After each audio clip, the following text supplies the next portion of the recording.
Picture a small girl, barely tall enough to reach the piano pedals, sitting in a sunlit living room in Asheville, North Carolina.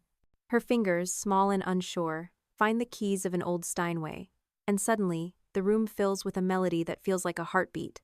That was me, Emily Harper, at 5 years old. Now, at 25, I've spent 2 decades weaving my soul into those black and white keys. Music has been my refuge, my voice when words couldn't capture the ache or joy inside me. But I never imagined my own mother, Lillian Harper, would try to twist that passion into a tool to dim my light. At my sister Claire's wedding, she asked me to play background music, a quiet way to keep me in the shadows, to make me feel small. She thought she could control my song. But oh, how that song changed everything. It erased her smile and replaced it with something real. Before I dive into this story, I want to hear from you. Drop a comment below. Where are you reading from? Hit that like button if you've ever fought to let your talents shine when someone tried to hold you back. And subscribe, because this journey is about finding your voice, no matter who tries to silence it. Asheville, with its rolling Blue Ridge Mountains and vibrant art scene, was the backdrop of my childhood.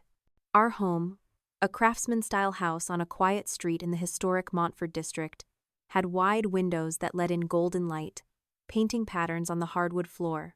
In the corner stood my grandfather's Steinway, its wood worn smooth by years of love. I was 5 when I first climbed onto that bench, my feet swinging, too short to touch the ground. I'd heard a folk tune on the radio, something soft and lilting, and my fingers found the notes by instinct. The sound was like a warm breeze, wrapping around me, making the world feel safe.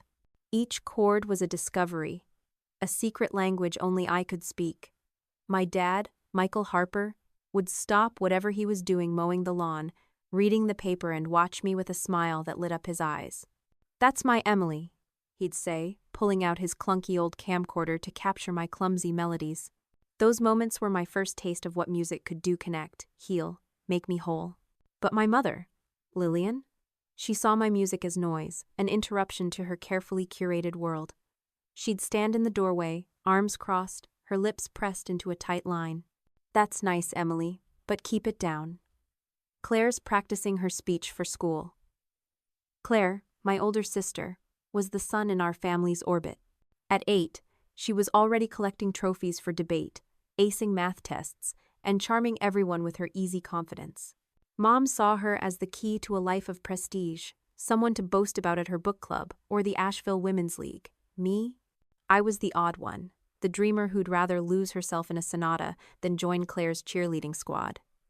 My music was dismissed as a childish whim, something to tolerate, not celebrate. "It's cute," Mom would say, her voice sharp. "But don't let it distract you from real priorities." Real priorities. Those words cut deeper than I could name, planting a seed of doubt I'd carry for years. I remember one spring when I was 7, begging to perform at the Asheville Community Center's talent show. I'd spent weeks practicing Clair de Lune, its delicate notes like moonlight spilling across a lake. The day of the show, I stepped onto the small stage, my heart pounding, and played. The crowd's applause was like a wave, washing over me, lifting me up. An older woman with silver hair and kind eyes approached me after. "You have a gift, sweetheart," she said. "Hold on to it, no matter what." I clung to those words, replaying them as I walked home, my ribbon clutched tight. But when I showed Mom, her response was a distracted nod. "That's sweet, Emily. But Claire's got a cheer competition tomorrow, so let's not make a fuss."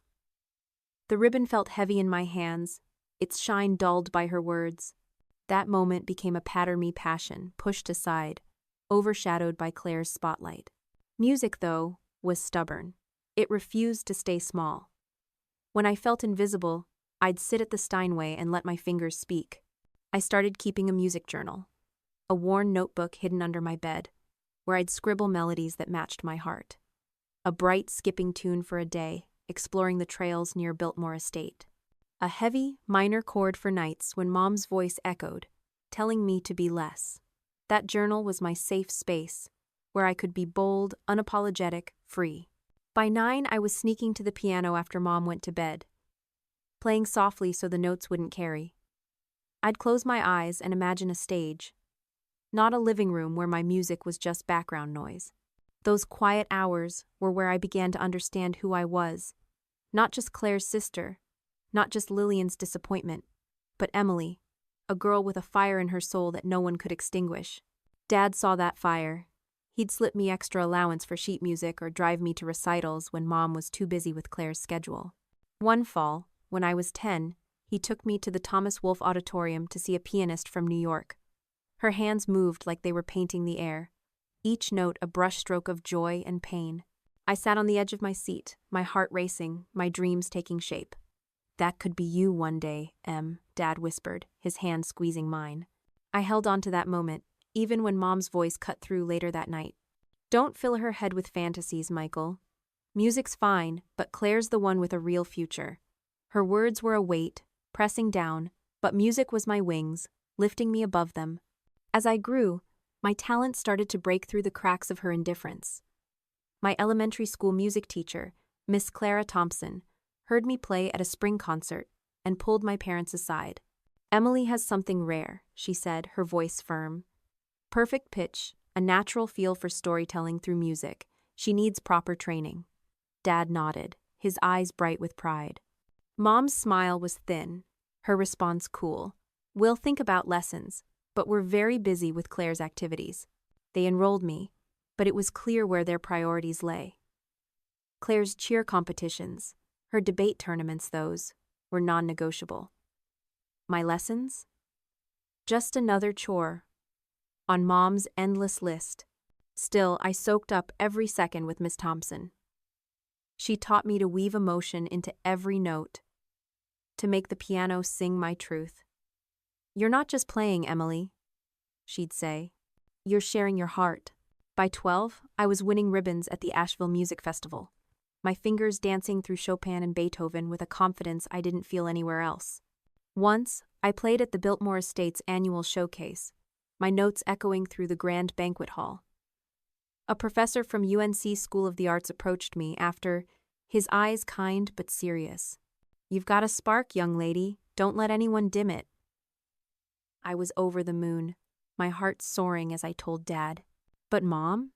She was at Claire's regional cheer finals that day. When I showed her the program with my name in it, she glanced at it and said, "It's good you're keeping busy, Emily." Busy. That word again, reducing my passion to a pastime, my fire to a flicker. Those years shaped me in ways I didn't understand then. They taught me resilience, the kind that grows in the quiet spaces where no one's watching. I wasn't just playing piano. I was building a piece of myself, note by note, chord by chord. And when Mom asked me years later to play at Claire's wedding, thinking she could confine me to background music, she didn't know the strength she'd underestimated. That day, my music would rewrite our family's story. It would take her smile, her carefully controlled mask hand, replace it with something raw, something true. Stay with me, friends, because this is just the beginning. Have you ever had a passion someone tried to dim? Share your story below and let's keep this journey going. Hey there, friends. Imagine being a kid with a fire in your heart, a gift that makes your soul sing, but every time you try to share it, someone you love shuts the door. That was me, Emily Harper, growing up in Asheville, North Carolina, where my piano was both my sanctuary and my battleground. By the time I was in elementary school, my fingers could weave stories through the keys, stories no one in my family seemed to hear. My mother, Lillian Harper, saw my music as a distraction, a faint echo compared to my sister Claire's dazzling achievements. While Claire shone in the spotlight, I played in the shadows, my talent ignored, dismissed as a childish whim. But those shadows taught me something powerful: how to keep going, how to hold on to my music when no one else did. That resilience would carry me to a moment at Claire's wedding, where my song would rewrite our family's story and erase my mother's carefully controlled smile. Stick with me, and let's dive into those years when my gift fought to be seen. Drop a comment if you ever felt your talents overlooked. Hit that like button if you've pushed through anyway. And subscribe for more stories about finding your light. Asheville's vibrant art scene was my playground in those early years. The city buzzed with music festivals, street performers, and the hum of creativity in places like the River Arts District. Our craftsman home in Montford, with its wide windows and my grandfather's Steinway in the corner, was where I poured my heart out. By 9, I was no longer just mimicking radio tunes. I was learning Mozart and Debussy, my fingers finding patterns that felt like magic. My elementary school music teacher, Miss Clara Thompson, was the first to see what I could do. During a third-grade spring concert, I played a simple arrangement of Greensleeves, and the room went quiet. Afterward, Miss Thompson pulled my parents aside, her eyes bright with urgency. "Emily has a rare gift," she said. "Perfect pitch, a natural sense of phrasing. She needs private lessons to nurture this." My dad, Michael, nodded, his face glowing with pride. But my mother, Lillian, stood stiffly, her arms crossed. "We'll consider it," she said, her voice cool. But Claire's got a busy schedule with cheerleading and debate. That moment set the tone for years to come. Music was an afterthought, a box to check after Claire's priorities. Lessons happened, but they were a begrudging concession. Mom paid for them, but her sighs made it clear they were an inconvenience. Claire's cheer competitions in Charlotte or debate tournaments in Raleigh, those were sacred family-wide events, with Mom orchestrating every detail like a general. My piano recitals? Dad would drive me, clapping loudly from the front row, while Mom often had other commitments. I remember one recital at 10, at the Asheville Community Center, where I played Chopin's Waltz in C-sharp minor. The audience's applause felt like a warm wave, washing away my nerves. A local musician in the crowd told me, "You've got soul in those fingers, kid." I floated home, eager to share the moment, but Mom barely looked up from Claire's debate notes. "That's nice, Emily," she said. "Just don't let it interfere with your schoolwork." Her words were like a cold wind, chilling the warmth of my triumph. But I didn't stop. Music was my rebellion, my way of claiming space in a world that seemed to belong to Claire. I started volunteering at the community center, teaching piano to kids whose families couldn't afford lessons. There was something sacred about watching a shy 7-year-old, like little Jamal, light up when he played his first chord. Those moments reminded me why I loved music, not for applause, but for connection. I'd sit with those kids on Saturday mornings, the room filled with laughter and off-key notes, and feel like I was building something real. Mom didn't notice. She was too busy driving Claire to regional cheer finals or helping her prepare for the National Honor Society banquet. "It's good you're keeping busy," she'd say when I mentioned my teaching. Busy. That word again, reducing my passion to a pastime, my purpose to a distraction. By middle school, my talent was undeniable, even to Mom's skeptical eyes. I started competing in the Asheville Music Festival, held every summer in Pack Square Park. At 12, I played Beethoven's Moonlight Sonata, my fingers trembling but sure, and won first place in my age group. The crowd's cheers echoed through the park, and for a moment, I felt like I belonged somewhere bigger than our living room. Dad hugged me tight, whispering, "You're a star, Em." But Mom, who'd come straight from Claire's cheer practice, offered only a curt nod. "It's a nice hobby," she said. "But don't get carried away. Claire's applying to top high schools, and we need to focus on that." Her words stung, but they also lit a fire. I began composing my own pieces, inspired by Asheville's misty mountains and winding rivers. I'd hike to the Blue Ridge Parkway with my music journal, sitting under a canopy of pines to sketch melodies that felt like the wind rustling through leaves. One piece, Ridge Song, captured the quiet strength of those mountains, a reminder that beauty endures even when unseen. A turning point came at 13, when I was invited to perform at the Biltmore Estate's annual music showcase. The banquet hall, with its soaring ceilings and chandeliers, felt like a dream. I played a medley of my own compositions, weaving in the sounds of Asheville birdsong, river ripples, the hum of a distant banjo. The audience stood to applaud, and a visiting professor from UNC School of the Arts approached me afterward. "You've got a voice, Emily," he said, handing me his card. "This could be your future." My heart soared, but when I told Mom, her response was a dismissive shrug. "That's sweet, but let's be realistic. Music's not a career. Claire's on track for an Ivy League scholarship." Her words were a weight, pressing down on my dreams, but they couldn't crush them. Those years of being ignored taught me something profound. Talent doesn't need permission to exist. It grows in the quiet moments, in the spaces where no one's watching. I'd play late at night, the Steinway's soft notes my only audience, pouring my longing into every chord. I'd think of Miss Thompson's words. "Your music tells a story, Emily. Don't let anyone silence it. And I didn't. I kept teaching, kept composing, kept competing, even when Mom's eyes were fixed on Claire's trophies. My music became my anchor, my proof that I was more than the other daughter. It was a promise to myself that one day, I'd play loud enough for the world to hear. When Mom asked me years later to play at Claire's wedding in Newport, Rhode Island, she thought she could keep me in the background, a footnote in her perfect plan. She wanted soft, forgettable tunes to match her vision of me small, unobtrusive, insignificant. But she didn't know the strength I'd built in those shadowed years. My music wasn't just notes.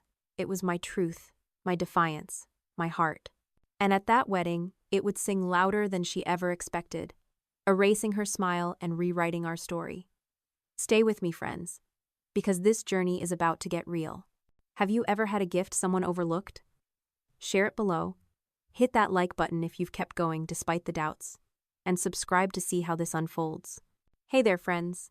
Imagine standing at the edge of a dream, a door swinging open to a world where your passion is finally seen, not as a hobby, but as the heart of who you are.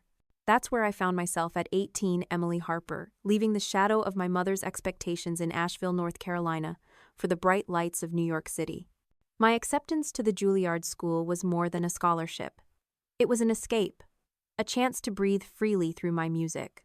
For years, my mother, Lillian Harper, had dismissed my piano playing, favoring my sister Claire's achievements in academics and cheerleading. But at Juilliard, surrounded by people who heard the same melodies I did, I began to find my voice. Little did I know, this new chapter would prepare me for a moment at Claire's wedding, where my music would shatter my mother's carefully crafted control and replace her smile with something raw and true. Before we dive deeper, I want to hear from you. Where are you reading from? Drop a comment below. Hit that like button if you've ever chased a dream against the odds. And subscribe to follow this journey of courage and song. Leaving Asheville felt like shedding a heavy coat. Our craftsman home in Montford, with my grandfather's Steinway and its worn keys, had been my sanctuary, but also a cage where Lillian's voice echoed, telling me to keep my music small. Claire, my older sister, was the family's pride, her trophies lining the shelves while my recital ribbons gathered dust. But in my senior year of high school, a letter arrived that changed everything. The Juilliard School, one of the most prestigious music conservatories in the world, offered me a full scholarship. I remember standing in our living room, the paper trembling in my hands, tears blurring the words. Dad, Michael, wrapped me in a bear hug, his voice thick with pride. You did it, Em. You're going to soar. Lillian, though, barely looked up from her planner, filled with Claire's college applications. That's convenient, she said, her tone flat. At least we won't have to pay for an impractical degree. Her words stung, but they couldn't dim the light of that moment. Juilliard was my ticket out, my chance to prove my music wasn't just a pastime. New York City was a whirlwind of sound and possibility. The Juilliard School, nestled in the heart of Manhattan, was a world where music wasn't just heard, it was lived. The practice rooms, with their polished pianos and soundproof walls, became my second home. I'd sit for hours, my fingers dancing through Chopin's nocturnes or my own compositions inspired by Asheville's misty mountains. My mentor, Professor Elena Martinez, saw something in me from the start. You play with your soul, Emily, she'd say, her dark eyes warm. Don't just perform, speak. Under her guidance, I began to develop a style that was uniquely mine, blending classical precision with the raw emotion of my Blue Ridge roots. I wasn't just playing notes. I was telling stories of longing, of resilience, of a girl who refused to stay small. Juilliard wasn't easy. The competition was fierce, and self-doubt crept in during late-night practice sessions. I'd sit in a dimly lit studio, the city's hum filtering through the window, wondering if I was good enough. But Professor Martinez pushed me to dig deeper. One night, after a shaky rehearsal of Beethoven's Appassionata, she sat beside me. You're holding back, Emily. Let go of the fear. Your music is your truth. Her words unlocked something in me. I started taking risks, infusing my performances with the vulnerability I'd hidden in my music journal back home. By my second year, I was performing at small venues around the city cafes in Greenwich Village, community centers in Brooklyn each gig, building my confidence, each note a step toward owning my gift. One of the most transformative experiences at Juilliard was joining a student-led music therapy group. We'd visit hospitals in Manhattan, playing for patients who carried burdens heavier than my own. I remember a little girl, maybe 7, battling leukemia. Her name was Sophie, and her eyes lit up when I played a gentle arrangement of Somewhere Over the Rainbow. She clapped weakly, her smile brighter than any stage light. Those moments showed me music's power to heal, to connect, to matter. I started incorporating those experiences into my compositions, writing pieces that captured hope and fragility. One, called City Lullaby, was inspired by Sophie's courage, its soft chords echoing the pulse of a city that never sleeps but always dreams. Music therapy became my way of giving back, a reminder that my gift wasn't just for me, it was for others too. Outside the hospital, New York's music scene fed my soul. I'd wander into jazz clubs in Harlem, losing myself in the improvisations, or sit in Central Park, sketching melodies in my journal as street musicians played nearby. Those moments shaped me as much as my classes. I began blending genres, weaving folk and jazz into my classical training. At a student showcase, I performed Ridge Song, the piece I'd written in Asheville, now polished with urban energy. The audience stood, their applause washing over me like a wave. A local critic called it a haunting blend of heart and horizon. For the first time, I felt like I belonged not just to a school, but to a world where music was enough. Back home, though, Lillian's indifference lingered like a shadow. During holiday visits to Asheville, she'd ask about my studies with the same detached curiosity she'd shown my recitals. "Are you keeping up with your grades?" she'd say, never mentioning my performances. Claire, now at Duke University, was the topic of every family dinner. Her internships, her sorority leadership, her bright future, my scholarship, my gigs, my growth, they barely registered. Dad tried to bridge the gap, sharing clippings of my performances from Juilliard's newsletter. But Lillian would nod and change the subject. "Claire's meeting with a law firm next week," she'd say, her eyes on her planner. I learned to stop expecting her approval, to let my music be its own validation. By my senior year, I'd built a modest career. I graduated with honors, my final recital a blend of Schumann and my own compositions, earning a standing ovation. I stayed in New York, teaching private students and playing at upscale events, from charity galas in Manhattan to weddings in the Hamptons. It wasn't the glamorous concert pianist life some of my classmates chased, but it was mine, built on my terms. I rented a tiny apartment in the East Village, its walls lined with sheet music and photos from Asheville hikes. My music journal, now filled with years of melodies, sat on my desk, a testament to my journey. I was no longer the girl begging for a stage in Montford. I was Emily Harper, a musician with a voice that was starting to be heard. But then came the call that would pull me back into the family's orbit. Claire was getting married to James Caldwell, heir to a Boston real estate empire, in a lavish wedding at the Breakers Mansion in Newport, Rhode Island. Lillian, predictably, threw herself into planning, determined to impress the Caldwells' elite circle. I expected to be a guest, maybe help with small tasks. Instead, Lillian had other plans that would test everything I'd built at Juilliard. She wanted me to play background music at the cocktail hour, a role designed to keep me invisible, to reduce my gift to elevator tunes. She thought she could control my music, just as she'd tried to control me. But she didn't know the strength I'd found in those New York years, the fire that Juilliard had fanned. My song was coming, and it would change everything. Stay with me, friends, this story's about to take flight. Have you ever found a place where your passion was finally seen? Share it below, hit that like button, and subscribe to see how my music rewrote my story. Hey there, friends. Imagine building a life around a passion that lights up your soul, only to have someone you love try to reduce it to a whisper. That's where I found myself, Emily Harper, at 25, staring down a summons that felt like a trap. Back in Asheville, North Carolina, my mother, Lillian Harper, had spent years dismissing my piano playing, favoring my sister Claire's polished achievements. I'd escaped that shadow at Juilliard in New York City, where my music found its voice. But now, Claire's wedding to James Caldwell, heir to a Boston real estate empire, was pulling me back into the family's orbit. The ceremony was set for the Breakers Mansion in Newport, Rhode Island, a glittering stage for Lillian's social ambitions. And me? She wanted me to play background music at the cocktail hour, a role designed to keep me small, to dim my light in front of her elite guests. It was a quiet humiliation, a way to remind me I'd always be second to Claire. But something inside me stirred a spark of defiance, a melody waiting to break free. That wedding would become the moment my music rewrote our story, erasing Lillian's smile and replacing it with truth. Before we dive in, drop a comment. Where are you reading from?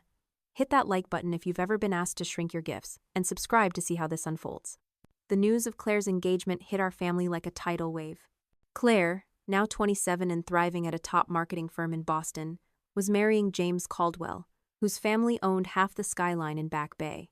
Lillian saw it as her crowning achievement, a chance to mingle with New England's elite. She threw herself into planning, turning the Breakers Mansiona Gilded Age masterpiece with its marble halls and ocean views into her personal canvas. Every detail had to scream sophistication. Imported orchids, a menu curated by a Michelin-starred chef, a guest list packed with Boston's power players. Claire, radiant and accommodating, let Lillian steer the ship, while I, back in my East Village apartment, watched from a distance. I expected to be a guest, maybe help with small tasks like picking up programs. But Lillian had other plans, and they weren't about celebrating my talent.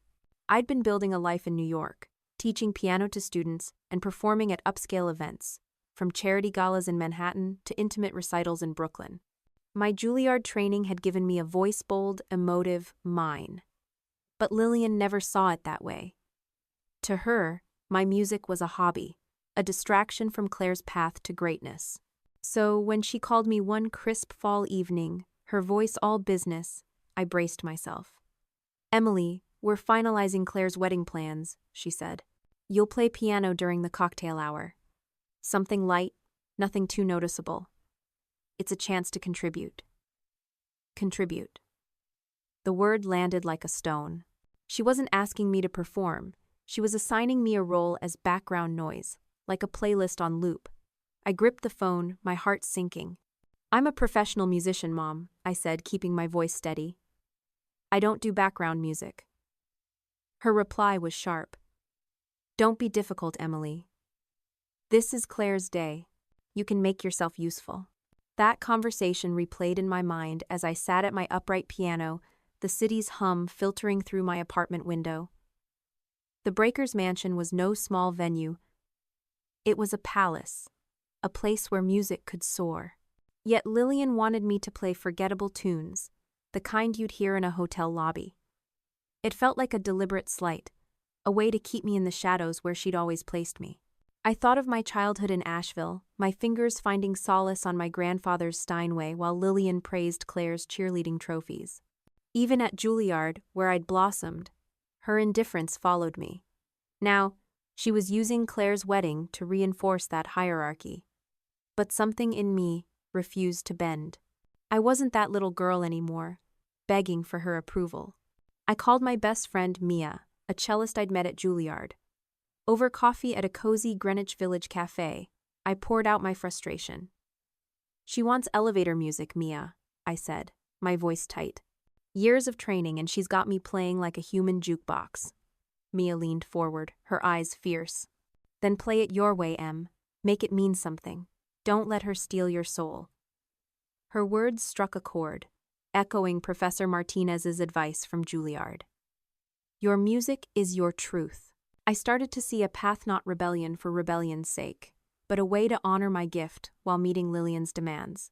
I could play subtle pieces, elegant enough to blend in, but rich with meaning for those who truly listened.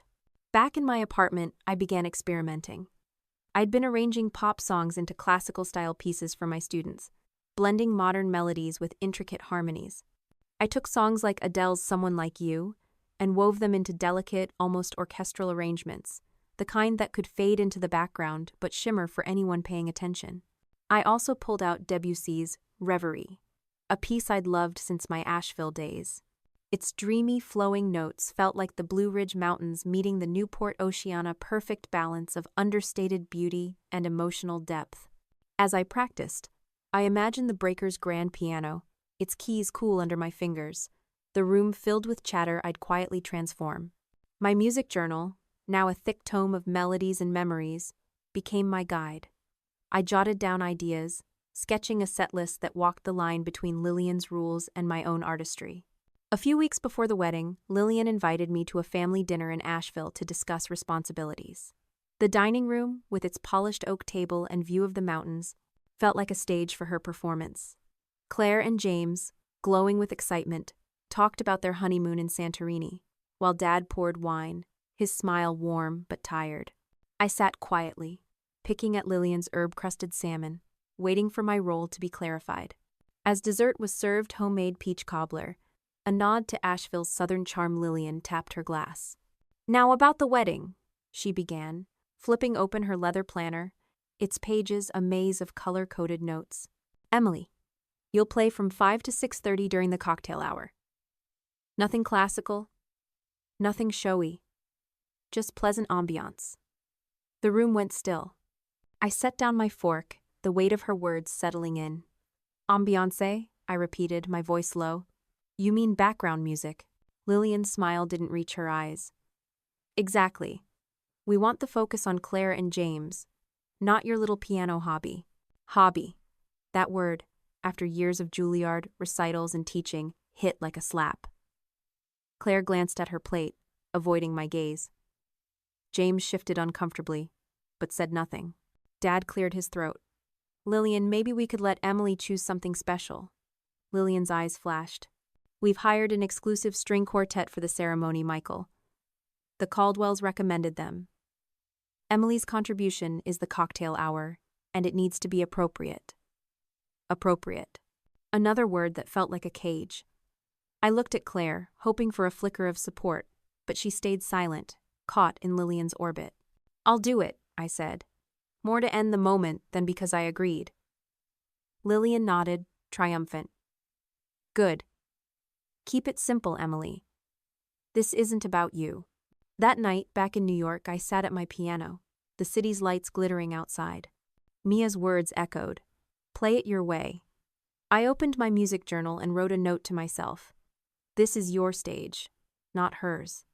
I practiced my arrangements, each note a quiet act of defiance. Lillian wanted me to fade into the background, but I'd play music that spoke, even if only a few listened. The Breakers' mansion was coming, and with it, a chance to show who I was not the invisible sister, but a musician with a voice. My song would challenge Lillian's script, and it would change everything. Stay with me, friends, this story's heating up. Have you ever been asked to dim your light? Share below, hit that like button, and subscribe to see how my music took center stage. Hey there, friends. Picture this. You've spent years honing a craft that sets your soul on fire, only to be told to shrink it, to make it so small it barely exists.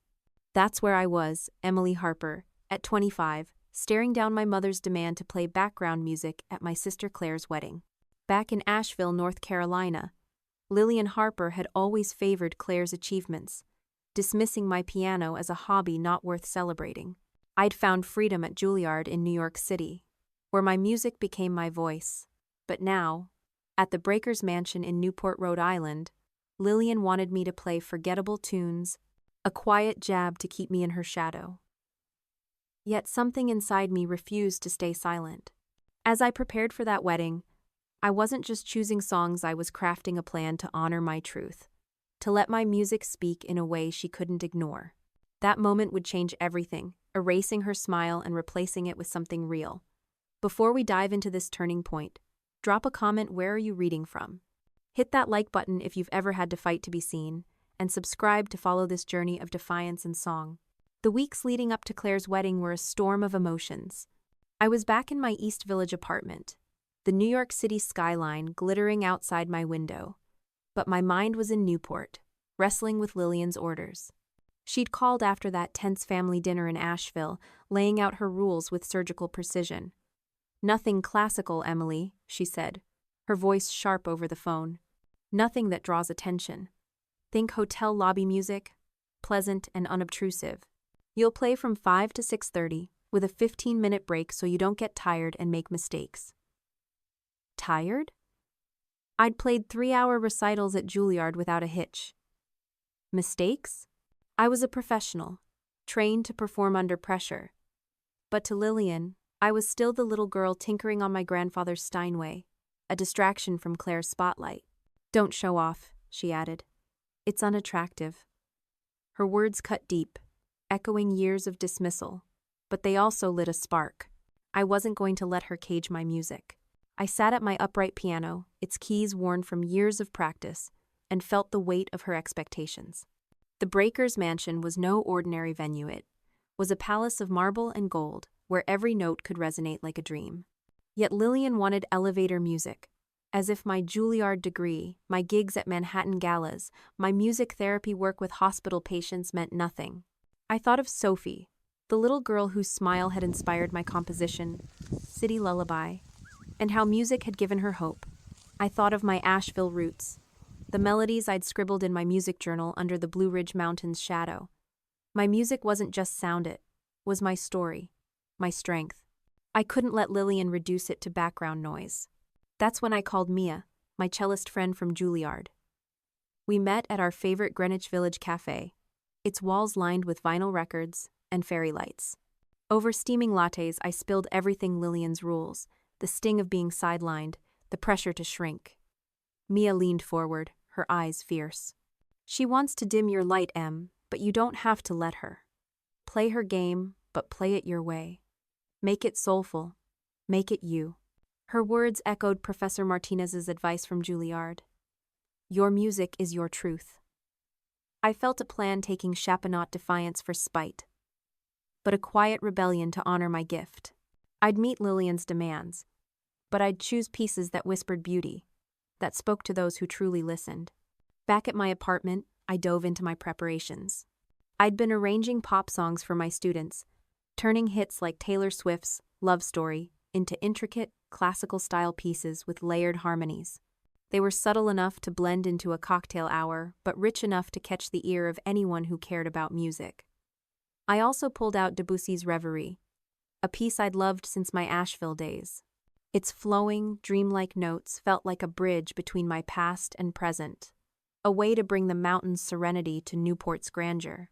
I practiced late into the night, my fingers dancing across the keys, imagining the Breakers' grand piano and its resonant sound. In my music journal, I sketched a set list: Love Story, Reverie, a jazzy take on Fly Me to the Moon. Each piece was a balance elegant, but not showy, simple but not soulless. To test my ideas, I signed up for an open mic night at a small club in the Lower East Side. The venue was packed, the air thick with the scent of craft beer and anticipation. I played my arrangement of Love Story, weaving in delicate trills that echoed Debussy. The crowd, a mix of hipsters and music nerds, erupted in applause, some standing to cheer. A stranger in a leather jacket called out, "That was magic." That night, I felt unstoppable, like my music could reach beyond Lillian's constraints. Back home, I opened my music journal and wrote a letter to my younger self, the girl who'd played in Asheville's shadows. "Dear Emily," I wrote, "you're enough. At this wedding, play for you, for the music, for the girl who never gave up." That letter became my anchor, a promise to honor my talent no matter what. Lillian called again a week later, her tone all business. "I hope you're practicing something appropriate," she said. "The Caldwell's guests are cultured senators, CEOs, arts patrons. They expect sophistication, not your usual showy stuff." Showy. Another jab, as if my Juilliard training was a parlor trick. "I've got it covered," I said, keeping my voice calm. "Good," she replied. "And don't play too loud. People need to talk." I hung up, my heart pounding. Too loud? My music was meant to be heard, not drowned out by cocktail chatter. I thought of the Biltmore Estate recital at 13, where a professor had told me, "You've got a voice, Emily." I thought of Sophie's smile in the hospital, of Mia's fierce encouragement. This wasn't just about playing piano, it was about claiming my place, about refusing to be invisible. As the wedding approached, my emotions swirled. Part of me wanted to comply, to play the forgettable tunes Lillian demanded and avoid conflict. But another part, the part that had thrived at Juilliard, that had taught kids in Asheville, that had poured years into my music, journal burned with indignation. Why should I hide my gift to fit her script? I practiced my set list with intention, each note a step toward reclaiming my voice. I imagined the breaker's ocean breeze drifting through the windows, blending with my music, carrying it to ears that might actually hear. Lillian wanted me to fade into the background, but I'd play with soul, with truth. My plan was simple but bold. Meet her rules, but let my music shine in its own quiet way. The night before I left for Newport, I sat at my piano, the city's hum a soft backdrop. I played Reverie, letting its gentle waves wash over me. This was my music, my story, my strength. At Claire's wedding, I'd play for myself, for the little girl who'd found refuge in her grandfather's Steinway, for the woman who'd fought to be seen. Lillian thought she could keep me small, but my song was ready to speak. It would erase her smile not out of spite, but because truth has a way of breaking through. Stay with me, friends. This story's about to ignite. Have you ever planned to stand up for your passion? Share below, hit that like button, and subscribe to see how my music changed everything. Hey there, friends. Imagine waking up to a day you've been dreading. A day where your passion, the very thing that makes you whole, is meant to be tucked away, reduced to a whisper. That's where I was, Emily Harper, at 25, as the sun rose over Newport, Rhode Island, on the morning of my sister Claire's wedding. For years in Asheville, North Carolina, my mother, Lillian Harper, had dismissed my piano playing, elevating Claire's achievements while pushing me into the shadows. I'd found my voice at Juilliard in New York City, but now, at the Breakers Mansion, Lillian wanted me to play background music, a role designed to keep me invisible among her elite guests. Yet, as I stepped into that opulent world, something stirred a quiet resolve, a melody waiting to break free. This day, meant to confine me, would become the stage where my music rewrote our story, erasing Lillian's controlled smile and replacing it with truth. Before we dive in, drop a comment. Where are you reading from? Hit that like button if you've ever felt like an outsider in your own family, and subscribe to see how my song changed everything. The morning of the wedding dawned bright and clear, the Atlantic Ocean sparkling beyond the Breakers Mansion's manicured lawns. I arrived early, as Lillian had instructed, my suitcase rattling in the trunk of a rental car from New York. The mansion was a vision of Gilded Age, grandeur marble columns, crystal chandeliers, ceilings painted with clouds that seemed to float. But I felt like an intruder, dressed in a pale lavender gown Lillian had chosen. Its muted hue meant to blend with the decor, she'd said. Another subtle reminder of my role. To fade, to be unobtrusive, to play music. No one would notice. My heart was a tangle of nerves and defiance. I'd spent weeks preparing a setlist arrangements of pop songs like Love Story, Debussy's Reverie, pieces that met Lillian's rules but carried my soul. My music journal, tucked in my bag, held my promise to myself. To play with truth, no matter how small the stage. I found Claire in the bridal suite, a vision in her designer gown, her auburn hair swept into an elegant updo. Surrounded by giggling bridesmaids, she looked every bit the radiant bride. For a moment, our complicated history dissolved. "You look beautiful, Claire," I said, my voice soft but sincere. She turned, surprise flickering in her eyes. You're here early. Thank you for coming."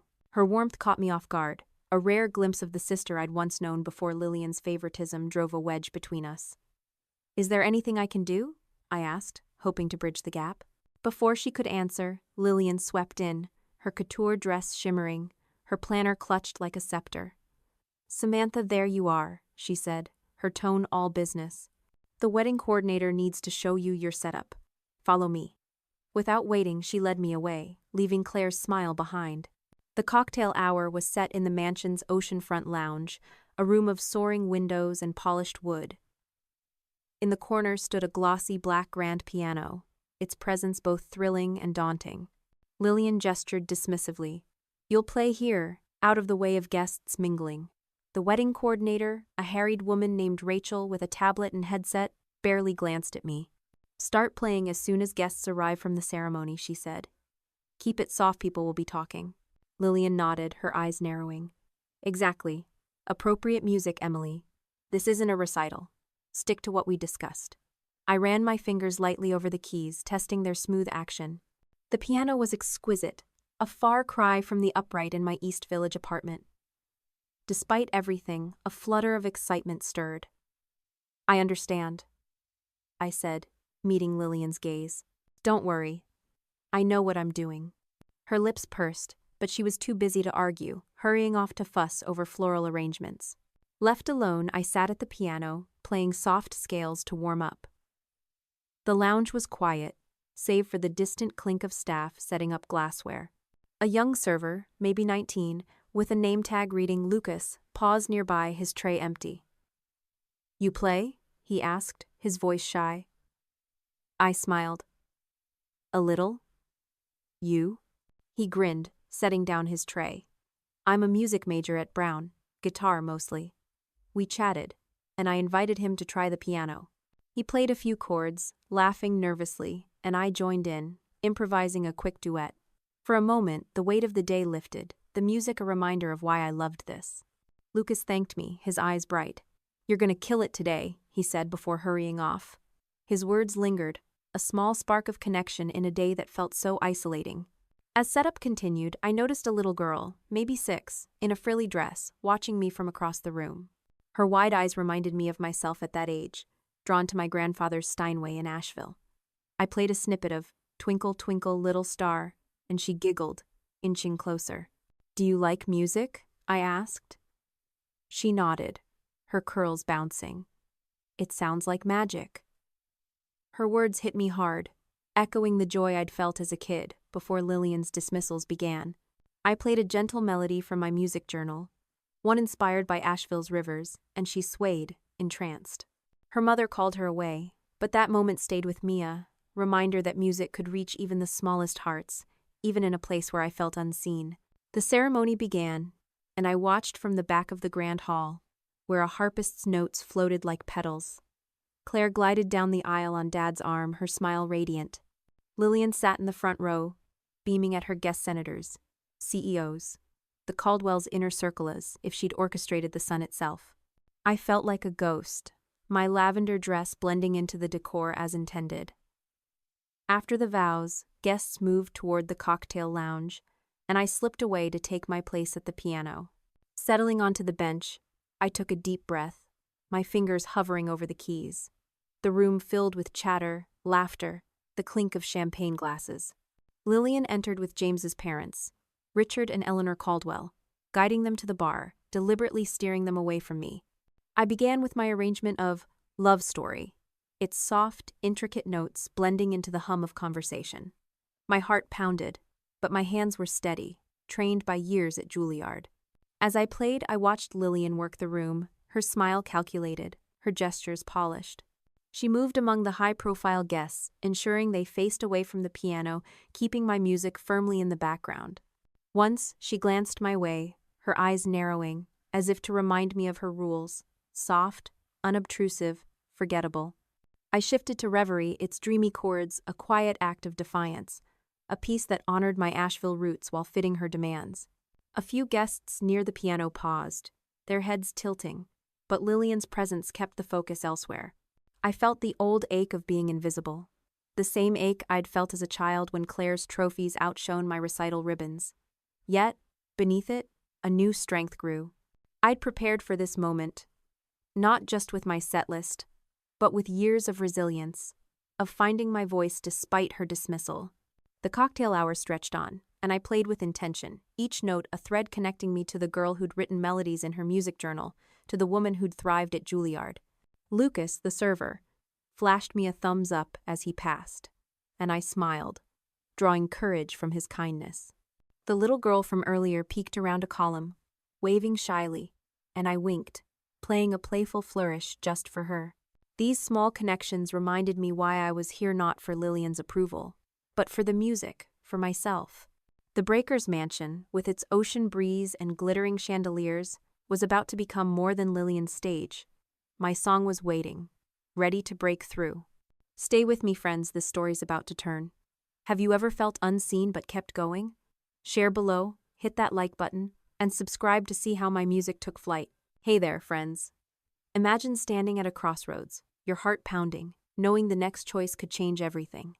That's where I was, Emily Harper, at 25, seated at a grand piano in the Breakers Mansion in Newport, Rhode Island, during my sister Claire's wedding.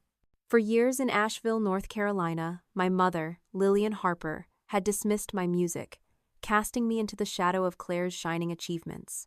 I'd found my voice at Juilliard in New York City, but Lillian wanted me to play background music at the cocktail hour, a role meant to keep me small, to silence my gift among her elite guests.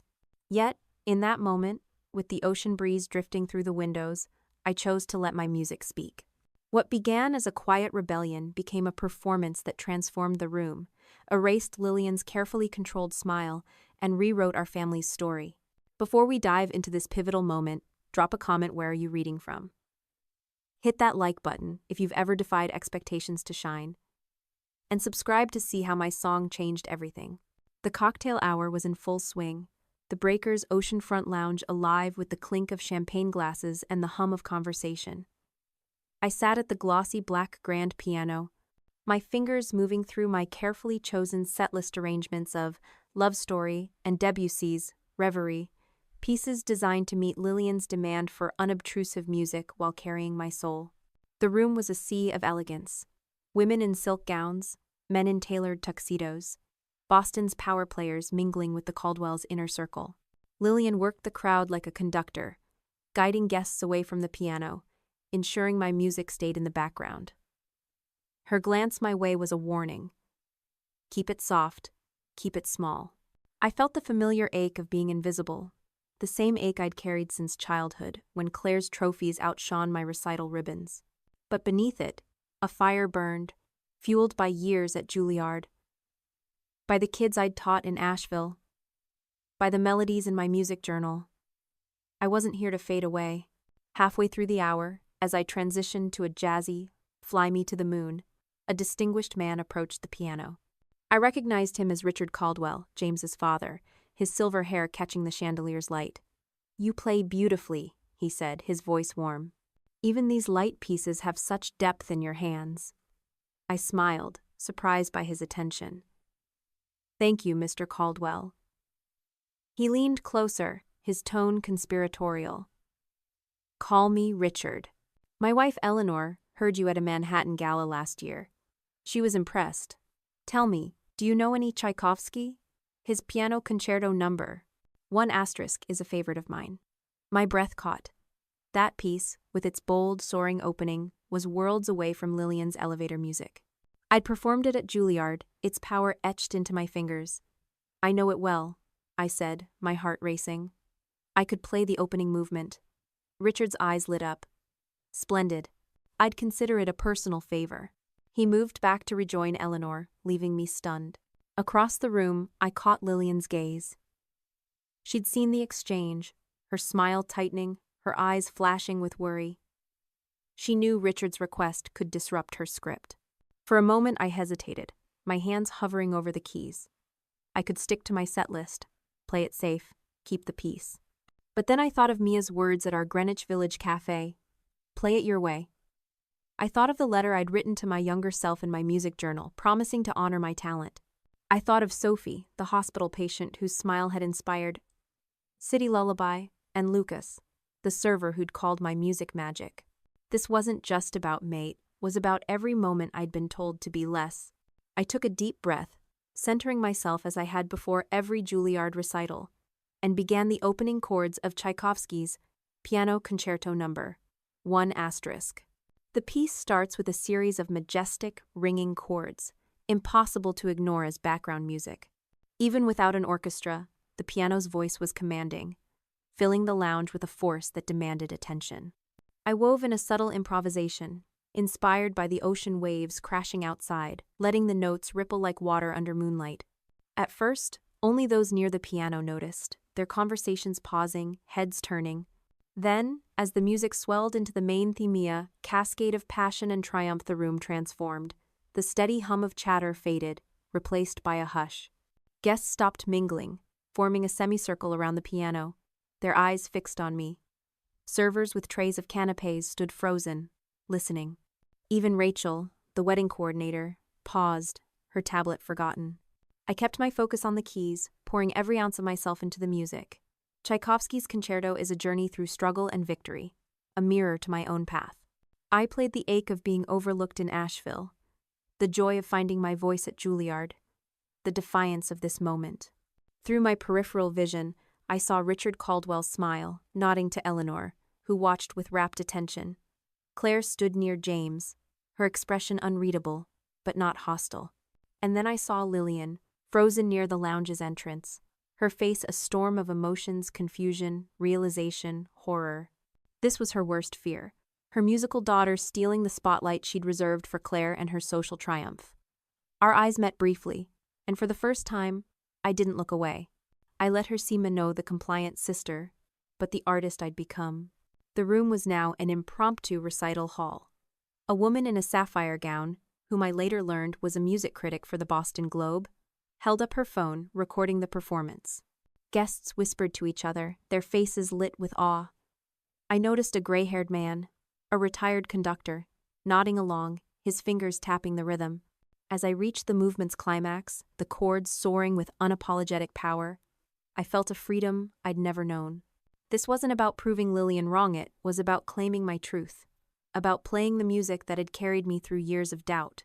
The final notes rang out, resonant and bold, and for a heartbeat, the room was silent. Then applause erupted, not polite cocktail hour claps, but a wave of genuine admiration. Richard led a standing ovation, Eleanor joining him, their friends following suit. "Brava!" called the conductor, his voice carrying over the crowd. I stayed seated, my hands trembling slightly, the emotional weight of the moment washing over me. Richard approached, still clapping. "That was extraordinary, Emily," he said. "I had no idea you played at this level." I smiled, my voice steady despite the adrenaline. "Not many in my family talk about it." Eleanor joined us, her eyes warm. "We'd love to hear more. Perhaps Chopin's Ballad in G minor? It's a favorite." I glanced at Rachel, who looked flustered, checking her watch. The cocktail hour was supposed to end soon, but the guests' enthusiasm was undeniable.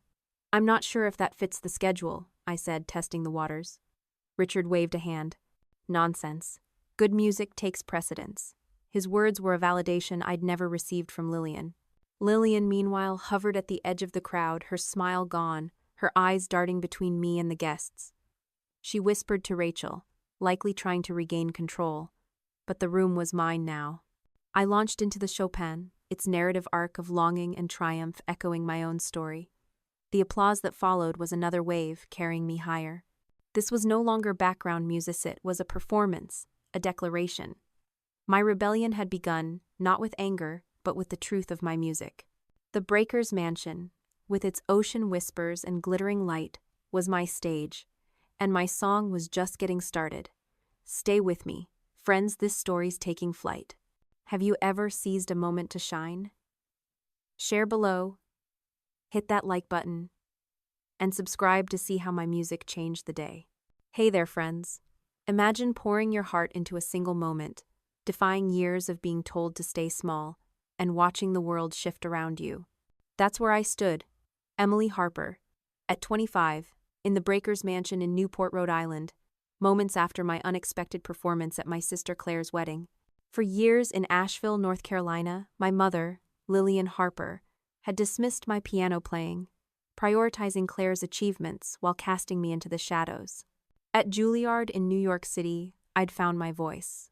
But Lillian wanted me to play background music at the cocktail hour, a role meant to keep me invisible. Instead, I played Tchaikovsky's Piano Concerto No. 1*, turning the room into an impromptu recital and shattering her control. The applause still echoed, but the real aftermath was just beginning, a confrontation, a sister's support, and doors opening I'd never imagined. My music had erased Lillian's smile, replacing it with truth, and now, the ripples of that moment were reshaping my world. Drop a comment.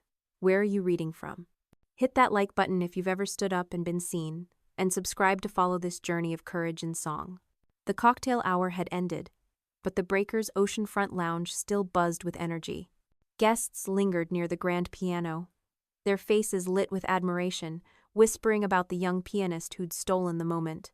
My hands rested on the keys, trembling from the emotional release of playing Tchaikovsky and Chopin's Ballad in G minor. Richard and Eleanor Caldwell, James's parents, stood at the forefront, clapping with genuine warmth. Richard's words, "That was extraordinary," Emily rang in my ears, a validation I'd never heard from Lillian. Across the room, Lillian stood rigid, her face a mask of barely contained fury. She'd wanted me to be background noise, but my music had taken center stage, disrupting her meticulously planned social triumph. I felt a mix of exhilaration and dread, knowing the storm was coming. As guests began moving to the reception hall, Lillian approached, her heels clicking sharply on the marble floor. "A word, Emily," she said, her voice low and icy. "Now." She led me to a small anteroom off the lounge, closing the door with a quiet thud. The space was dimly lit, its walls adorned with gilded mirrors that reflected her anger. "What was that?" she demanded, her eyes blazing. "I told you to play background music, not turn Claire's wedding into your personal concert." Her words cut, echoing years of dismissal me childhood recitals ignored, my Juilliard scholarship called impractical. But this time, I didn't shrink. "Richard Caldwell asked for Tchaikovsky," I said, my voice steady. "Was I supposed to refuse the father of the groom?" She paced, her hands clenched. "You could have played something simple. Not a piece that hijacked the entire hour. This was Claire's day, not yours." I took a breath, years of hurt rising to the surface. "The guests loved it, Mom. The Caldwells asked for more. The only person who thought it was wrong was you." Her eyes widened, unaccustomed to my defiance.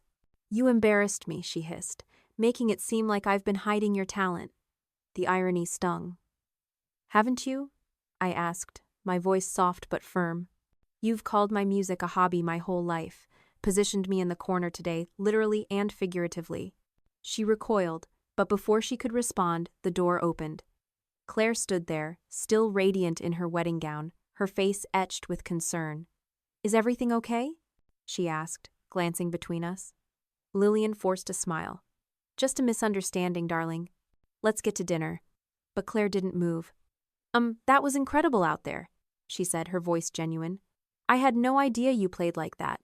Her words caught me off guard, a flicker of connection in a day of isolation. "Thank you," I said, my throat tight. Claire hesitated, then added, "You should join us at the head table. The Caldwells asked for you." Lillian's mouth opened, then closed, trapped between her anger and her need to please the Caldwells. "If that's what you want," she said stiffly. Claire nodded, her tone firm. "It is. It's our day, and we want Em there." The shift was subtle but seismic. Claire, always Lillian's golden child, choosing me. As we walked to the reception hall, Claire linked her arm through mine, a gesture we hadn't shared since childhood. "The Caldwells can't stop talking about you," she murmured. Eleanor asked why I never mentioned my sister was a concert pianist. I met her gaze. "What did you say?" She looked away, pained. "I said I didn't know. And I'm sorry. I should have seen you sooner." The reception dinner was surreal. Instead of sitting with distant relatives, I was at the head table, between Richard Caldwell and a couple who introduced themselves as donors to Boston's Symphony Hall. Throughout the meal, guests approached with compliments, pressing business cards into my hand. "You must play at our next fundraiser," one said. "Our Arts Council needs talent like yours," said another. Richard leaned in, his voice warm. "Eleanor and I host a chamber music series at our home. We'd be honored to have you as a soloist this fall." I nodded, stunned, as Eleanor added, "Your performance was the highlight of the day." Their words were a balm, soothing years of Lillian's indifference. Across the table, Lillian watched, her smile fixed but her eyes calculating, as if reassessing me in this new light. As dessert was served lavender-infused crème brûlée, a nod to Newport's elegance, I slipped Claire a small gift, a handwritten score of an original piece I'd composed, Sister's Lullaby, inspired by a childhood memory of us dancing in our Asheville backyard. Her eyes softened as she read the title. "Thank you, Em," she said, squeezing my hand. That moment, small but real, felt like a bridge between us, a step toward healing. Later, my phone buzzed with a text from Professor Elena Martinez, my Juilliard mentor. "Saw a video of your Tchaikovsky online," she wrote. "Breathtaking. I'm connecting you with a Boston Orchestra contact." The video, recorded by the Boston Globe critic, had gone viral, a fact that both thrilled and unnerved me. My rebellion was no longer just a moment, it was a movement. Lillian's reaction lingered like a shadow. During a toast, she murmured to nearby guests, "Such a surprise," Emily's little performance, her tone claiming credit while distancing herself. But her eyes betrayed her unease, especially when Richard stood to speak. "A slight change to the evening," he announced. "Many of you were moved by Emily's playing. Eleanor and I have asked her to perform one more piece before the dancing begins." Applause rippled through the hall, and Dad, seated nearby, beamed, his pride unmistakable. Lillian's smile faltered, her control slipping further. "I chose Chopin's Nocturne in E-flat major, its romantic melody, a gift for Claire and James, played with goodwill, not obligation." As the notes filled the hall, I felt a shift not just in how others saw me, but in how I saw myself. I was no longer defined by Lillian's approval. The reception continued, but the air had changed. Guests stopped me to share stories of their own musical passions, their words weaving a tapestry of connection. A retired conductor suggested I audition for a regional symphony. A philanthropist invited me to a gala. My music had done more than entertain, it had opened doors, built bridges, claimed space.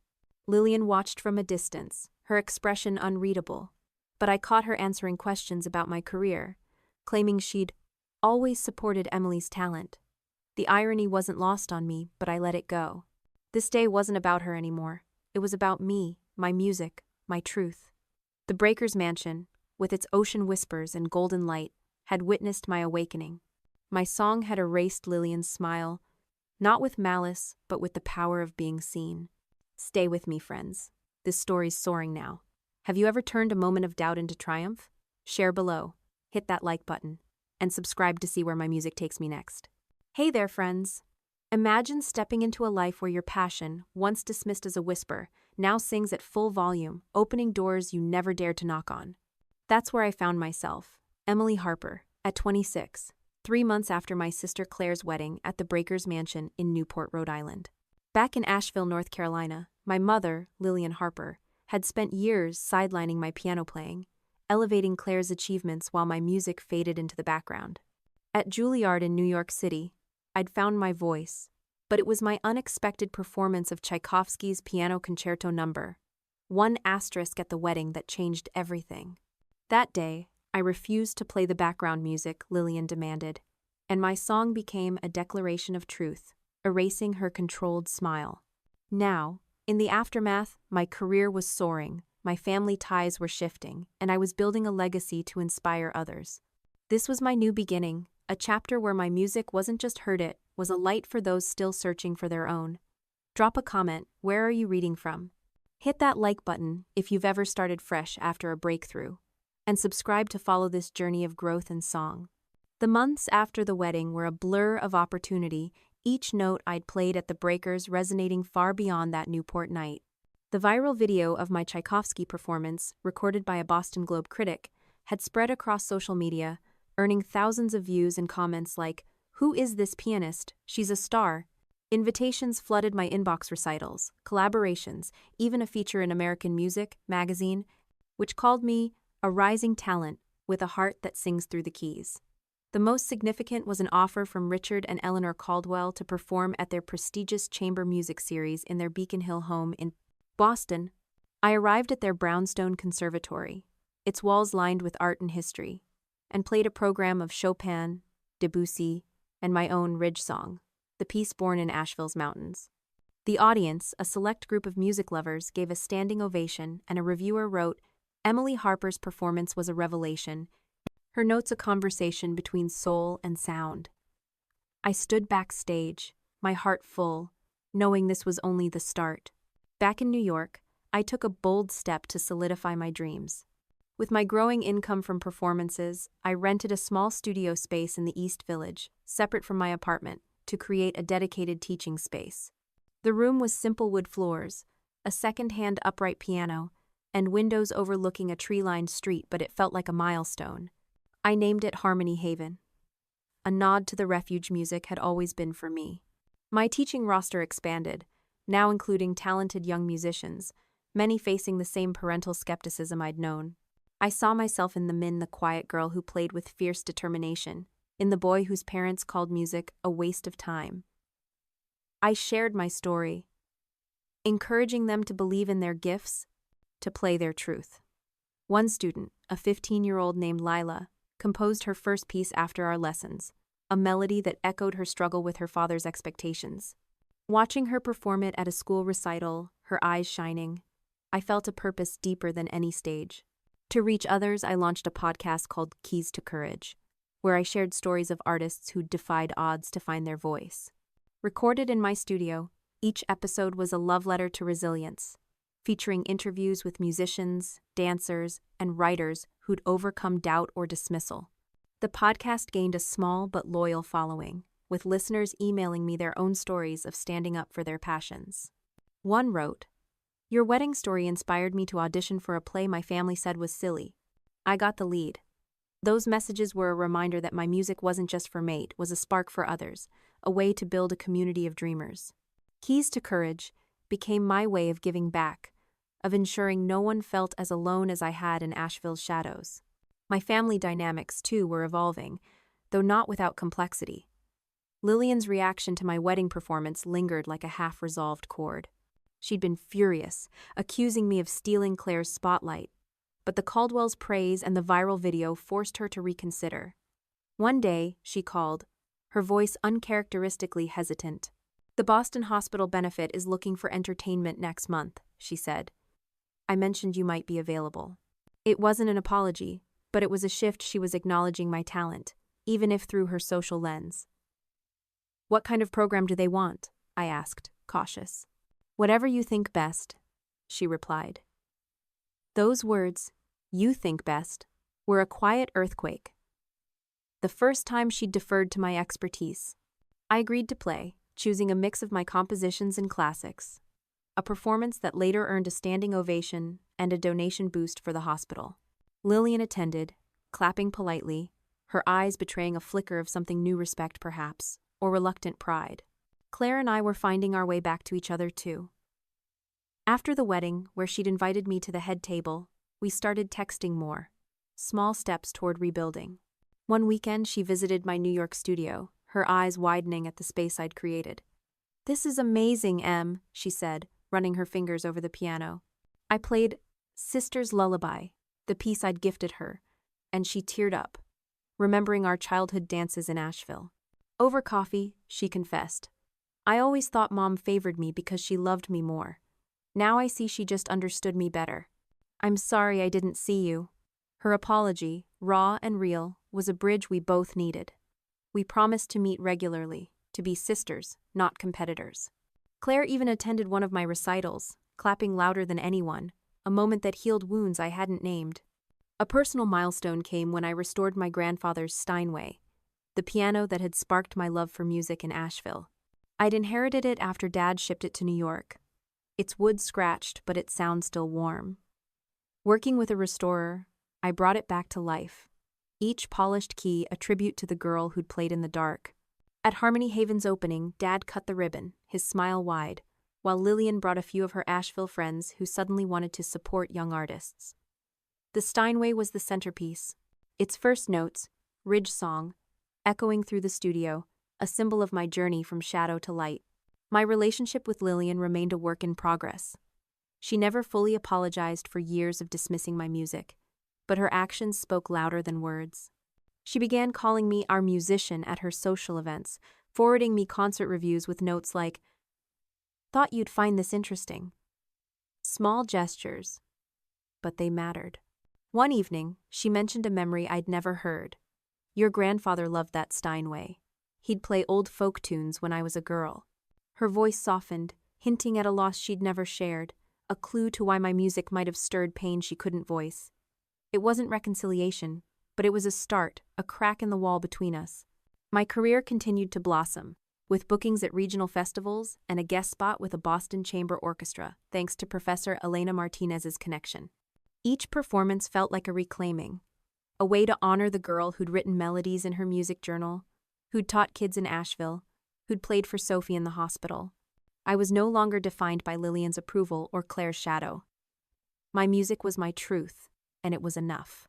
The Breakers Mansion had been a turning point, but this Harmony Haven, Keys to Courage, my restored Steinway, was my new beginning. My song had erased Lillian's smile, not with anger, but with the power of being heard.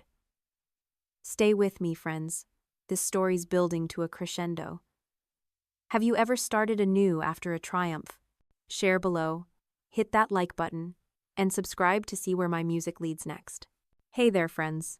Imagine standing on a stage, the weight of years behind you, years of doubt, of being told to stay smally it, knowing you found your truth, a melody that no one can silence.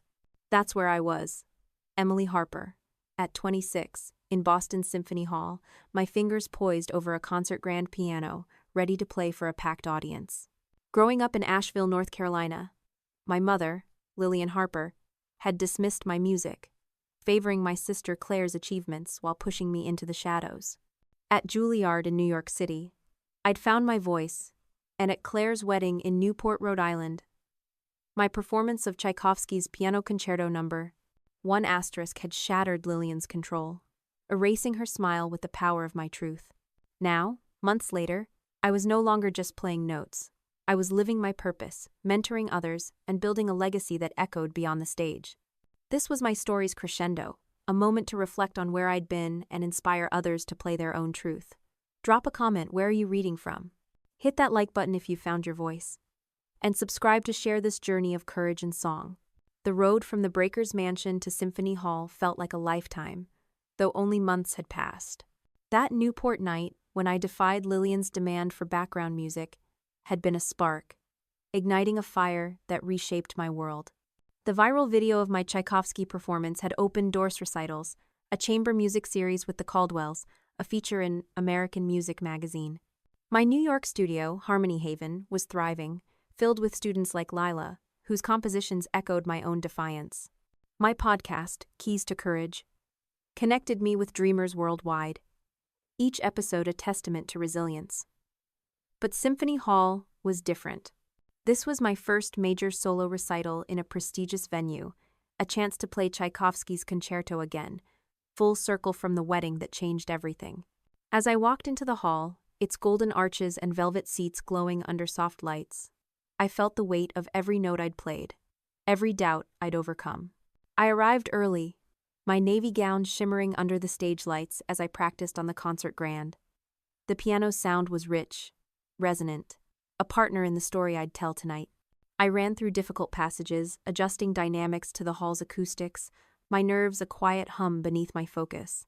In my dressing room, I opened my music journal, now a thick tome of melodies and memories, and reread the letter I'd written to my younger self before the wedding. You're enough. That girl, who'd played in Asheville's shadows, was with me now, her courage woven into every chord. A new composition, Asheville Dawn, would close my program, a piece I'd written to honor my family's journey. Its gentle opening, evoking the Blue Ridge Mountains mist, its triumphant climax, a celebration of breaking free. This wasn't just a recital, it was a homecoming, a way to claim my place in a world that had once overlooked me.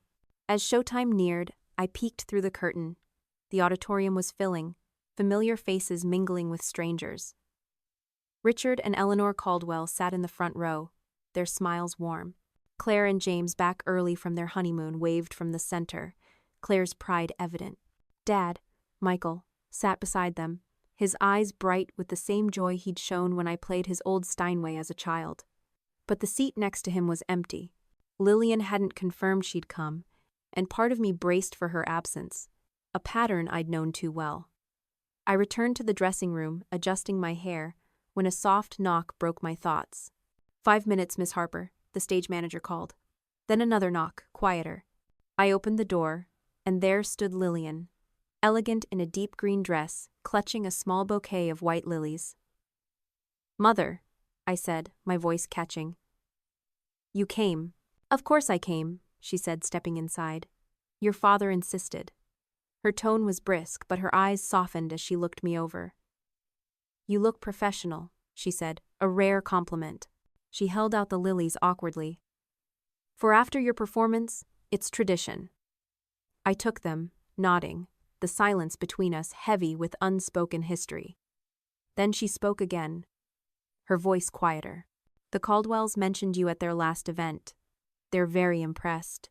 I told them you might play at their spring gala. It wasn't an apology, but it was an olive branch, a sign she was beginning to see me." "I'd like that," I said, meeting her gaze. "Send me the details." She nodded, almost relieved. "Play well, Emily," she said, and left for her seat. I stood alone, the lily scent lingering, feeling a shift, not full reconciliation, but a beginning. The recital was a blur of light and sound. I walked onto the stage to warm applause, settling at the piano with a confidence born of years of struggle and triumph. I opened with Chopin, moved to Debussy, then played Tchaikovsky's Piano Concerto No. 1*, its bold chords a tribute to the wedding that had set me free. The audience was with me, their silence a canvas for my story. Asheville Dawn closed the program, its notes weaving my past Asheville's mountains, Claire's wedding, Lillian's shadow with my present, a woman who'd found her truth. As the final chord faded, the hall erupted, a standing ovation that carried me like a wave. I bowed, my heart full, seeing Lillian in the crowd, clapping, her expression a mix of pride and something softer, like wonder. Backstage, Claire hugged me, tears in her eyes. "I'm so proud, Em," she said. Dad's embrace was fierce, his voice thick. "You were magnificent, always have been." Lillian approached, her words measured. "You played beautifully," she said, then paused. "Your grandmother loved the piano, you know. Not professionally, but she played. Sometimes you remind me of her." The revelation, unexpected and raw, opened a window into Lillian's past, a hint at why my music might have stirred pain she couldn't voice. "I'd like to hear about her," I said gently. She nodded, composing herself. "Perhaps." My legacy grew beyond that night. I launched a scholarship fund with my performance fees, supporting young musicians facing family resistance, like the kids I'd taught in Asheville. The Emily Harper Music Fund offered lessons and instruments, ensuring no one's gift went unheard. I mentored students at Harmony Haven, sharing my story to show them their talents were enough. Lila, my student, won a regional competition, her composition a beacon of her strength. My podcast, Keys to Courage, expanded, each episode a reminder that art thrives in authenticity.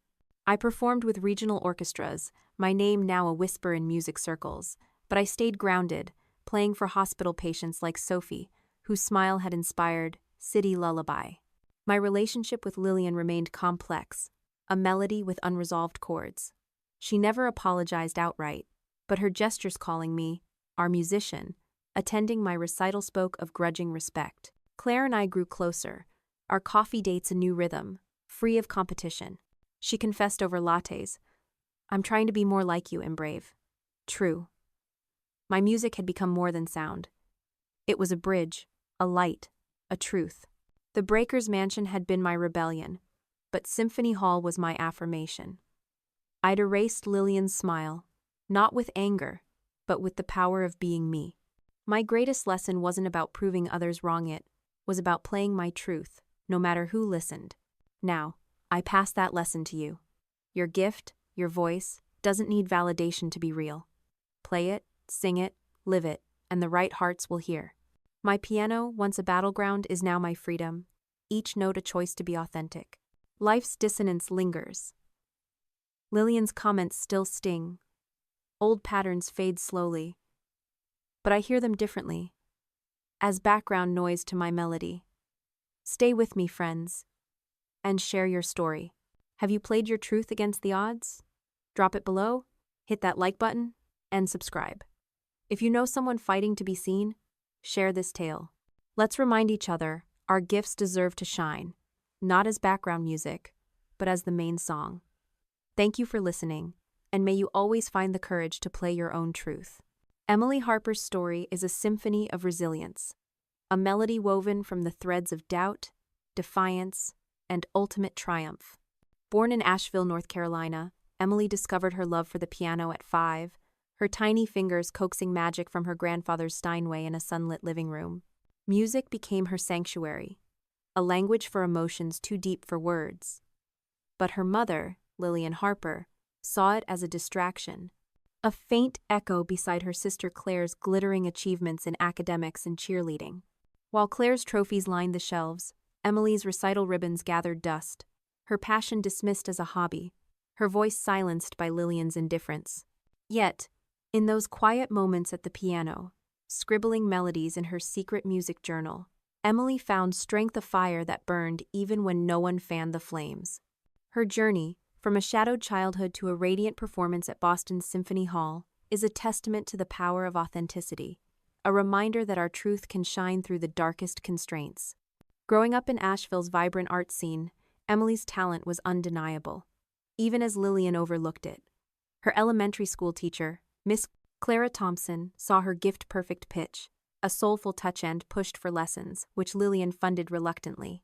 Emily won competitions at the Asheville Music Festival, played at the Biltmore Estate, and earned praise from visiting professors. But Lillian's focus remained on Claire's cheerleading finals and debate tournaments. Each dismissal stung, yet Emily persisted, teaching piano to underprivileged kids at a community center, composing pieces inspired by the Blue Ridge Mountains, like Ridge Song, that captured her resilience. Her father, Michael, offered quiet support, driving her to recitals and whispering dreams of a bigger stage. But Lillian's voice calling her music cute or busy work was a constant weight, pressing her to stay small. At 18, Emily's full scholarship to the Juilliard School in New York City was her escape. In Manhattan's bustling music scene, she thrived under Professor Elena Martinez's mentorship, developing a style that blended classical precision with the raw emotion of her Asheville roots. She performed at Greenwich Village cafes, joined a music therapy group to play for hospital patients like Sophie, whose smile inspired City Lullaby, and began to see music as more than art. It was healing, connection, purpose. Juilliard was where Emily found her voice, but Lillian's indifference followed her, her holiday visits filled with questions about grades, never performances. By graduation, Emily had built a modest career teaching, performing at galas, living in a cozy East Village apartment, but her heart still carried the ache of being unseen by the one person whose approval she'd once craved. The turning point came with Claire's wedding to James Caldwell at the Breakers Mansion in Newport, Rhode Island. Lillian, orchestrating a social spectacle for Boston's elite, demanded Emily play background music during the cocktail hour, a role meant to diminish her, to keep her in Claire's shadow. The instruction, soft, unobtrusive, think hotel lobby, was a deliberate jab, reducing Emily's Juilliard training to elevator tunes. But Emily, fueled by years of resilience and Mia's encouragement to play it your way, prepared a set list that honored her truth, arrangements of pop songs like Love Story, Debussy's Reverie, subtle yet soulful. On the wedding day, dressed in a muted lavender gown chosen by Lillian, Emily felt like an outsider, her music initially lost in the chatter of high-profile guests. Yet a spark of connection with Lucas, a music student server, and a child guest enchanted by her playing kept her grounded. Then came the moment that changed everything. Richard Caldwell, James's father, requested Tchaikovsky's Piano Concerto No. 1*, a piece far from Lillian's rules. Emily seized it, her fingers unleashing a torrent of passion that silenced the room. The cocktail hour became an impromptu recital, guests forming a semicircle, servers pausing, a Boston Globe critic recording the performance that later went viral. Lillian's fury was palpable, her smile erased as Emily's music stole the spotlight she'd reserved for Claire.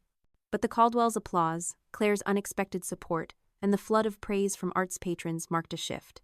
Emily's rebellion wasn't about spite, it was about claiming her truth, a truth that opened doors to recitals, a chamber music series, and a newfound respect from her family. In the months that followed, Emily's life transformed. She opened Harmony Haven, a New York studio where she mentored students like Lila, who faced the same parental doubts she'd known.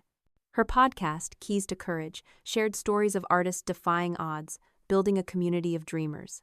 She restored her grandfather's Steinway, its polished keys, a symbol of her journey, and launched a scholarship fund to support young musicians. Claire and Emily rebuilt their bond, their coffee dates a new rhythm of sisterhood. Lillian, though never fully apologetic, began to call Emily our musician, her gestures hinting at a grudging respect and a buried connection to her own mother's love for the piano. At Boston's Symphony Hall, Emily's solo recital featuring Tchaikovsky and her new composition Asheville Dawn was a triumph. A full-circle moment where Lillian's presence, with a bouquet of lilies, signaled a tentative bridge. Emily's story teaches us a profound lesson. Our truth, our passion, doesn't need external validation to be real. It shines brightest when we embrace it fully, regardless of who's listening. Her journey shows that authenticity is a quiet rebellion, a choice to live unapologetically even when others demand we shrink. Emily could have played Lillian's background music, stayed in the shadows, but she chose to play her truth, and that choice changed her world.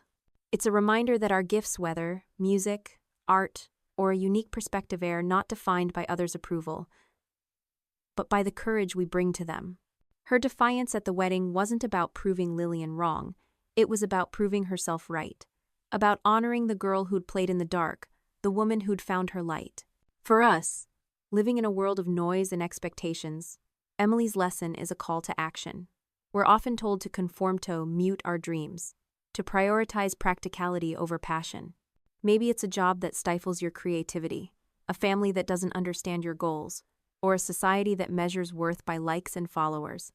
Emily's story urges us to reject those constraints. Start small. Carve out time for what makes you feel alive, whether it's writing, painting, or teaching others.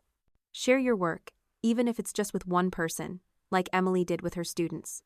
Stand up for your truth, even when it's uncomfortable, as she did at the Breakers. Build a legacy, like her scholarship fund or podcast, that lifts others.